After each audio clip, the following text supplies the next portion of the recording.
ఆందోళనలో మరి నిన్నటిదాకా అంగన్వాడీలు మొదలు పెట్టారు. వాళ్ళు సాంగ్స్తో అదరగొడుతున్నారు.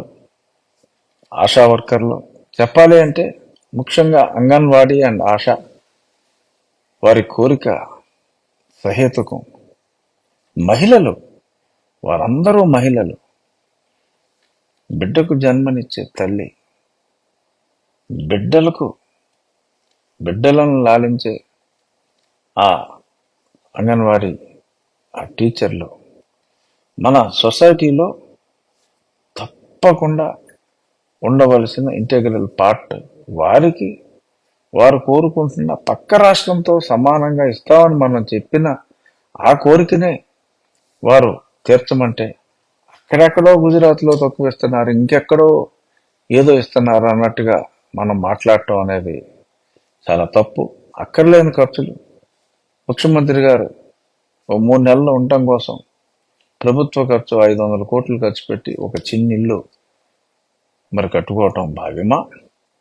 మరి అంతలాగా ఖర్చు చేసే మీరు పొద్దునుంచి సాయంత్రం దాకా మరి అందరి పిల్లల్ని సొంత పిల్లల్లాగా చూసుకుంటున్న ఈ అంగన్వాడీ టీచర్లకు కానీ వర్కర్లకు కానీ, అలాగే బాలింతల ఆరోగ్యాలు, మహిళల ఆరోగ్యాన్ని మరి కనిపెట్టుకుంటున్న ఆశా వర్కర్లు, మరి అందులో సింహభాగం గవర్నమెంట్ ఆఫ్ ఇండియా సబ్సిడీ ఇస్తుంది.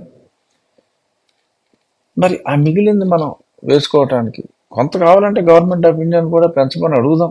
అన్ని రాష్ట్రాలతో కలిసి ఎలాగ న్యాయం చేయాలి అంటే, దినస్తమానం ప్రజలకు సేవ చేసే వాళ్ళకి కనీసం వాళ్ళకు 18,000 17,000 కోరుకుంటే ఇవ్వటంలో తప్పే ఉందండి. అది లేకపోతే అసలు ఎలాగా బతకగలరు? ఇవాళ ఉన్న కాస్ట్ ఆఫ్ లివింగ్కి అనే కనీస ఆలోచన కూడా లేకుండా మరి వాళ్ళ సమ్మె వాళ్ళు కొనసాగిస్తున్నారు. ఇప్పుడు వాళ్ళతో పాటు మున్సిపాలిటీ సిబ్బంది కూడా మరి వాళ్ళు కూడా కనీస వేతనం ఇవ్వండి అని అడుగుతున్నారు. చెత్త పనులు, రకరకాల పనులు, ఇన్ని పనులు వేస్తున్నారు కదా. మరి వాళ్ళని రెగ్యులరైజ్ చేయటం, లేదంటే వాళ్ళు కోరుకున్నదని కాకపోయినా కనీసం మన కాస్ట్ ఆఫ్ లివింగ్ని చూసి మరి దానికి కావలసిన